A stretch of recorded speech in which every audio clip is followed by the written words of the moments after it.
Warna news Marathi, त्यास विश्वासार्ह बातमीचा.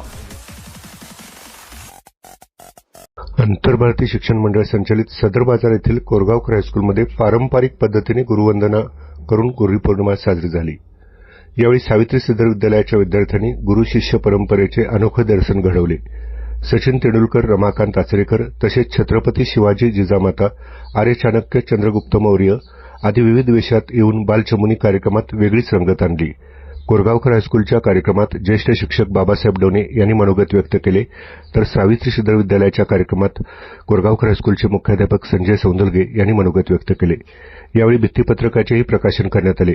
पर्यवेक्षिका सुरेखा पवार, शीतल गणेशाचार्य, सलीम मनियार, रणजित माने, विद्या बाचनकर, नागेश हंकारे, सदाशिव राठवळ आदी मान्यवर उपस्थित होते. सावित्री सिद्धर विद्यालयामध्ये आयोजित कार्यक्रमामध्ये विद्यार्थ्यांनी पारंपरिक पोशाखात येऊन कार्यक्रमाची उंची वाढवली. त्याचबरोबर गुरुमहिमाचे कथन करण्यात आले. यावेळी सावित्री सिद्धर विद्यालयाचे मुख्याध्यापक राजाराम संगपाळ, पार्वती नंदुरे, उज्ज्वला बुनांद्रे, सचिन कांबळे, श्रीमती जांभळे यांनी संयोजन केले. कार्यक्रम यशस्वीतेसाठी महेश लोखंडे, निशा शर्मा यांचे सहकार्य लाभले. Subscribe now and press the bell icon. Never miss an update.